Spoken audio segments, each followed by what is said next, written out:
So welcome to a longer podcast. Why am I feeling alone? Or why am I alone and feeling... And I said ... because we feel so many different emotions when we're alone, don't we? But a long time ago,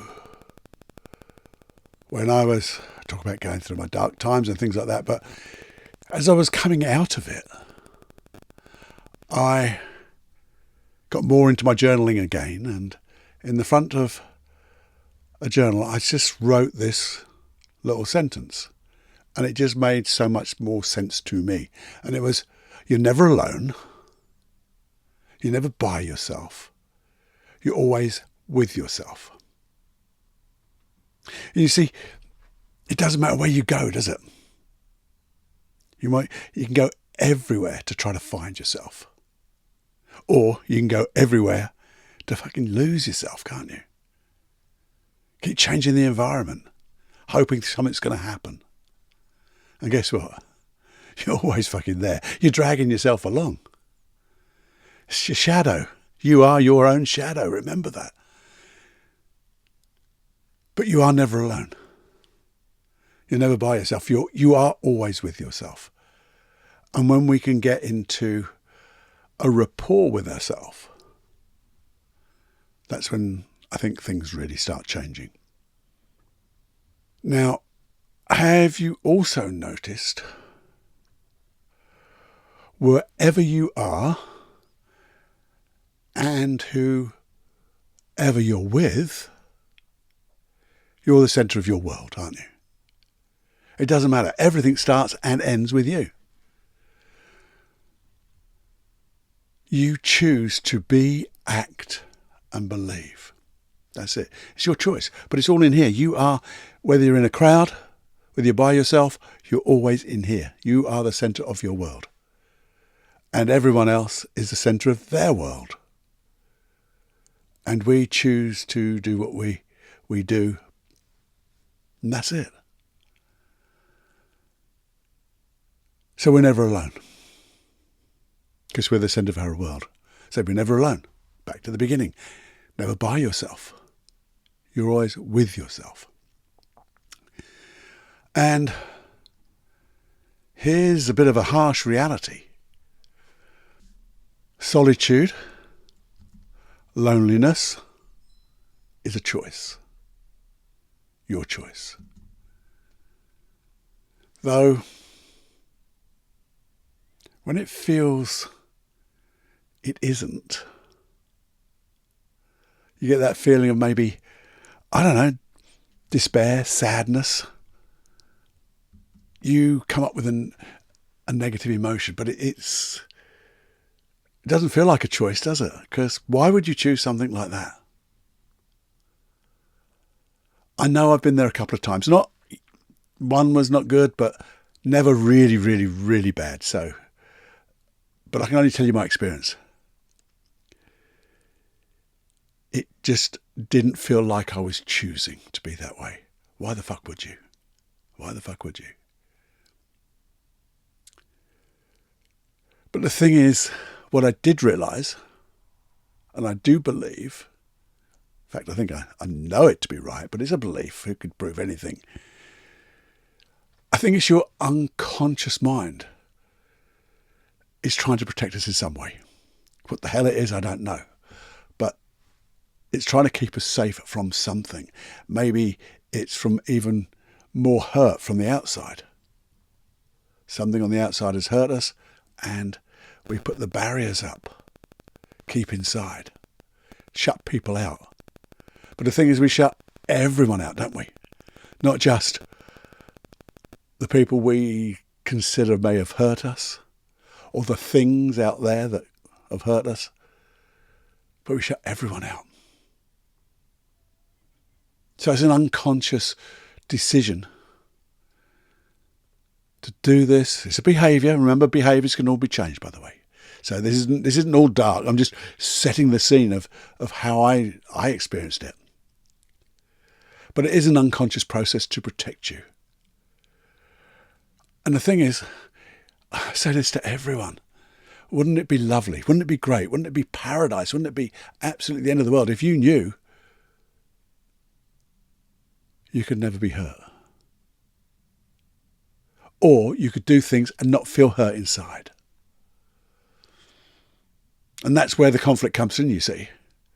Because in order to protect us from being hurt, we're actually feeling hurt through this solitude, this loneliness, through the feelings of despair, sadness, or whatever. You fill in the bloody blank. It just doesn't feel good. And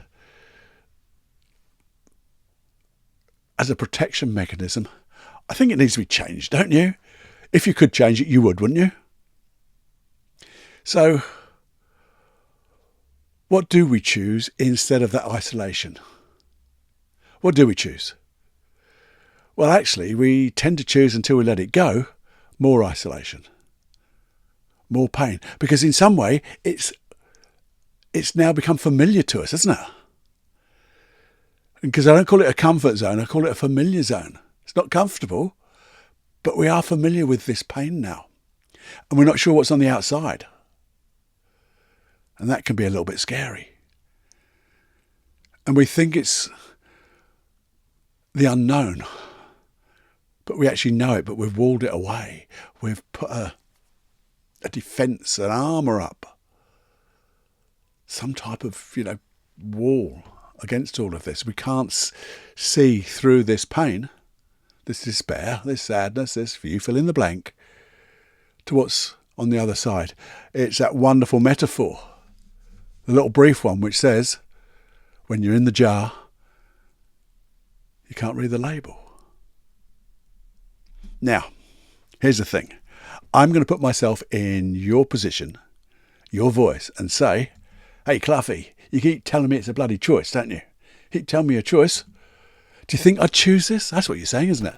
Do you think I'd choose this way? And I said, that's what we say to ourselves. And yes, I do believe that. It's a choice, but going back to what I said a minute ago, it's not a conscious choice, because consciously you would change if you could. But your unconscious mind says, I know better. I'm trying to protect you even more. And some time ago in the past, it bloody worked. It had to have worked, because your unconscious mind wouldn't keep doing it if it didn't work. As a prime directive of your unconscious mind, it has to keep you healthy and it has to keep you safe. And that's it. Full stop. Keep you healed, keep you healthy and, healing, and keep you safe. No, there's loads more little bits, but they're the two prime directives of your unconscious mind. And one of the reasons I think it's reinforced as well, and you tell me if I'm wrong, because I know your unconscious mind is doing this more and more and more intense. Hence, we're getting these intense feelings of loneliness, sadness, despair, and all that stuff. It needs to be guided to a better way, but until we start talking to ourselves differently. What are you talking about? What I'm saying is, it's the questions that we ask ourselves. And the questions are, they're questions, but you don't always realise you're questioning yourself. The things like, why the hell is this happening to me? Why won't this ever end? Why me? And your unconscious mind is a wonderful servant, you see. It will go away through all your memories of the past, and find examples of why it won't end. Examples of why it's all about you. Why it's always happening. You see, they won't fit the hole, but they're close enough and it jams them in. Because you've asked what I would call a fucking bonky question. Now, what are yours? I've just told you a few. They must have been mine, I reckon. But what are your questions that you continually ask yourself? They may be things like, why me? You hear people say, if it's going to happen, it's going to happen to me. And it bloody does, because they're setting things up. So what are the questions you ask yourself? And be really honest. Get a piece of paper and write them down. Because when they're out there on that piece of paper, guess what? You'll start to realise this isn't the right question to ask. It's just not. And your unconscious mind is always listening to you. It's always earwigging there. What's that question? I'll go and get the answer. And we want to find proper answers because they're just bonky answers. But if you're going to ask a stupid question, you're going to get stupid answers. And I know you're not doing it deliberately. It's just a thing that we naturally go to through those emotions. So they're feeding themselves. So I want you to just get them on paper to notice, how bonky they are, how asking that question, you don't really want to know that answer because it doesn't really matter. Why has this happened to me? Who cares? We want to think of a better question. I don't want to know why. I don't want to know, why it won't end. I want to know how we can move on. So I want you to choose your questions, your thoughts in a better way. And what might better questions be? Let's have a think together. Well, maybe, I don't know, how can I learn from this? Because there's something happening in my life that I can learn from. Now, we don't know what it is, but it's a much more positive question. Because if I can learn from things, if I can maybe learn, I can see what I'm doing and now I can maybe do it in a different way. How can I use this to grow? Now, that's a radically different question. How can I use this to grow? Because if you think about it, we've generally grown out of all our negative experiences. We tend to grow so much more through them than the positive ones. Because the positive ones, we just wallow in them, we love them. But it's those things that have happened in our past that have been a little bit, on the hurtful side. They've been more significant, say. They're more a significant event in your life. You tend to learn from those. And the thing is, when you've learned, guess what happens? The pain of that event disappears. The negative emotion from that disappears. The limiting belief that you had around yourself disappears. In mine, I got so unconfident about myself. My self-confidence had completely gone. But now that has gone because I learnt from what was happening at that time. And as things changed, I got my old confidence back and more. I grew from it. Maybe a question of how can I change now to feel, and you fill in the blank. How do you want to feel? Now, some people would go, well, I want to feel, super confident, super that. No. How about just comfortable? Let's just go to comfortable for the moment. So what do I need to do to let this go and be comfortable? How can I replicate the times in my past when I've been comfortable? Maybe I've been content. Maybe I've been connected.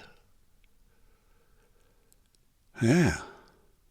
Because we've always felt, somewhere in your life, you felt connected. Somewhere in your life, you feel comfortable. Content. You have. So you could bring them back to mind, couldn't you? And go, just notice the difference between how that feels and how you felt a few minutes ago, or you've been feeling for the last God knows how long. How many ways can I reach out to others? Who could help me? What skills do I have to be able to change? What do I need to learn to be able to change? These are great questions, aren't they? Here's another one. If this was easy to change, what would that be like? And that question, once you've gone through those others, because they start to come out, and I think then you finish off with this type of question. If this was easy to get this, and this, what would that be like? You tend to see answers, because the answer to that question is, how would it be easy? Yes, you've got to put effort into it, but you're finding the simple way, and in simplicity there's genius. So what would that be like? So the list does go on, and I want you to write those down. Follow mine. Write mine out, and then let your own mind come up with new positive. Are they positive about the future? Are they positive about being the way you want to be? Now, you know from the previous longer podcast about being where you want to be and your goals and things like that. This is great. But this is something else. Again, they all add together. One of these will break that. I don't like to say break the camel's back, but one of these will be the last straw that gets you back into the you should be, the you really are, the you deserve to be.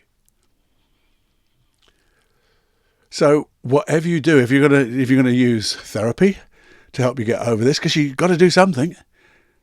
Now you know you've chosen it unconsciously, and your unconscious mind needs to choose a different way. You can help it. Find a better way. Notice how you want to feel. Then ask the questions of how do you get there? What have you got to learn to be there? What have I got to change to be there? Who have I got to talk to get there? All that stuff. But whether you choose therapy or do it yourself, this will help. So if there's no one around, by the way, no one around, or you can find a space where you're not going to be disturbed, where you don't need your attention to do anything like driving, in charge of machinery or people or anything, where you can just sit down quietly for maybe just 5 minutes. Come with me for 5 minutes and find a nice quiet spot. If it's safe to do so, only ever if it's safe to do so. If it isn't, just press pause. And when you've got 5 minutes, then you can press play. So either do that now, or just find that quiet space and close your eyes. And as you close your eyes, just breathe. Breathe normally. And as you breathe normally, well, just allow your out-breath to take you deep inside. That's right. Just for a moment. And thank your unconscious mind, your best friend, for doing what it's been doing. Yeah, I know it's been rough. More than that, I know. But it's been trying to protect you the best way it knew how back then. And now we're going to search for better ways. So just breathe and remember, you can say these words in your mind with your inner voice, or just let my words go in. Just remember, I'm never alone. I'm never by myself. I'm always with myself, with you, my unconscious mind, striving to keep me safe.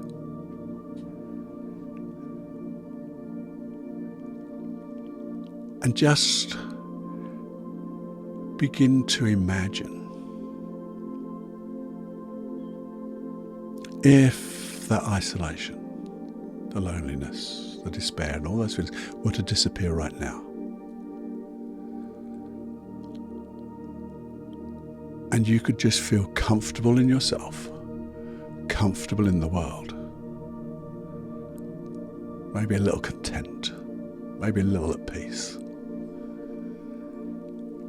Just notice, somewhere in your body now, there's a place where that feeling of comfortableness resides.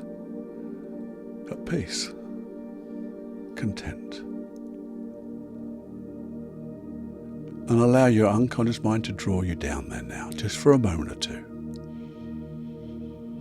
And from there, just begin to notice you can ask a question of your best friend.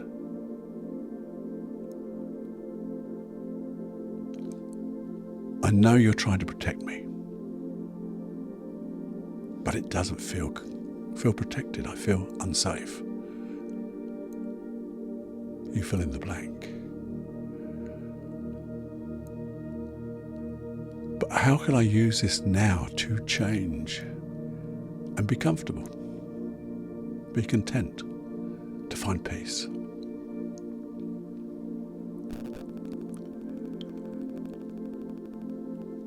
What things can you do for me from all the wonderful things you've done in the past, all my experiences, to have me feel connected, comfortable, positive for the future?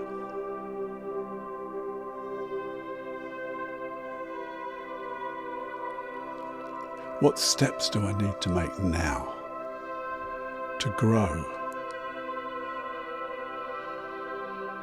and become the person I'm destined to be?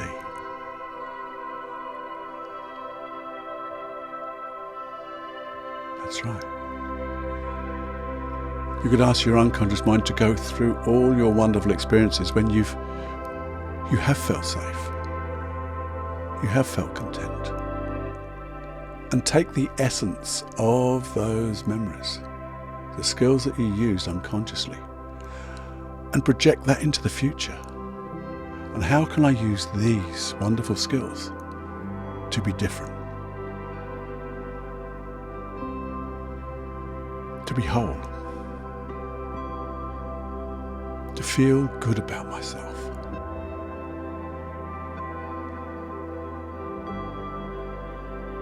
That's right. And what would it be like to let go of all these negative emotions, limiting beliefs, and live a life of wonder? Live a life of wonder. Maybe joy, love and bliss.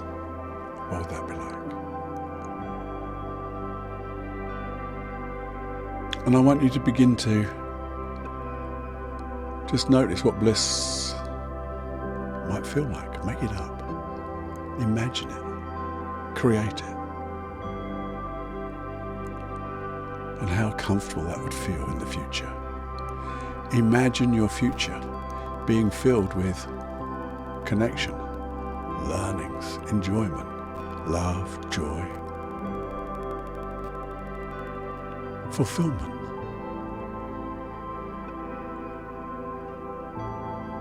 And send that to your unconscious mind, that feeling.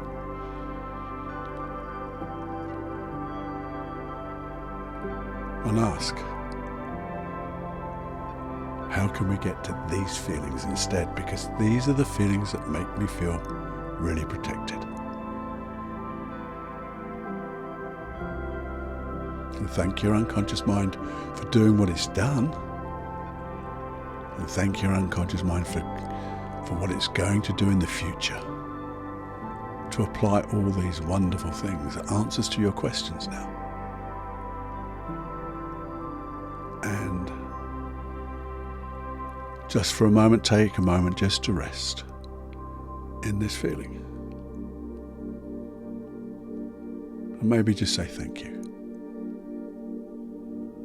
And this or something better. And believe it. And from there, with a wonderful sense of gratitude, take a wonderful in-breath with me. Let it out. Open your eyes and come back into the real world.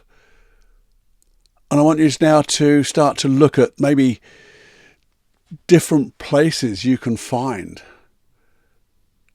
instruction of how to change, how you want to change. There's lots of episodes here, lots of hypnosis tracks. But most of all, maybe just get a little book and write down the ways you want to feel. Write down those really good questions. Think about things that if you did them, they'd make you feel the way you want to feel. Yes, we can have big and we can have small. Start with the small, but write the big ones down too. So you get these feelings that are going to pull you. Instead of being pushed, you're going to be pulled into the future with motivation.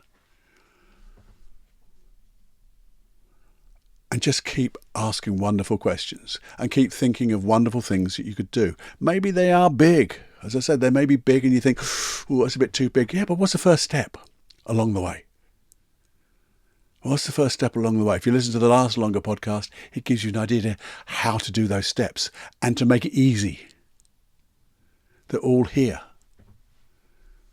If you need some help, well, you know what to do. Email me, feedback@personaldevelopmentunplugged.com. There's a .com there. I'm the only bugger here. So if there's some things that we can then start asking better questions, have a better little process, or I can guide you to a hypnosis process or things like that, or an episode, I can do that for you. Please share this, because you may not be lonely. You may, like me, have been lonely and come back. But if you see somebody, we ask that question, are you okay? And they go, yeah, I'm fine. No, but really, yeah, I'm fine. Are you sure? Well, actually, just pass this on. Because you don't have to be total isolation, total despair, total down, but just a little bit, let's nip it in the bud. Because this will nip it in the bud. Asking the right questions. Looking in the right direction. Past doesn't exist. It's only now. So create the way you want to feel right now, because you can. Enjoy every heartbeat. Share, subscribe, and do all that stuff. Sorry for the swearing, but that's what we do. Have fun. I'll see you on the next one. Bye-bye. This is Personal Development Unplugged with Paul Clough. In simplicity, there is genius. In simplicity there is genius.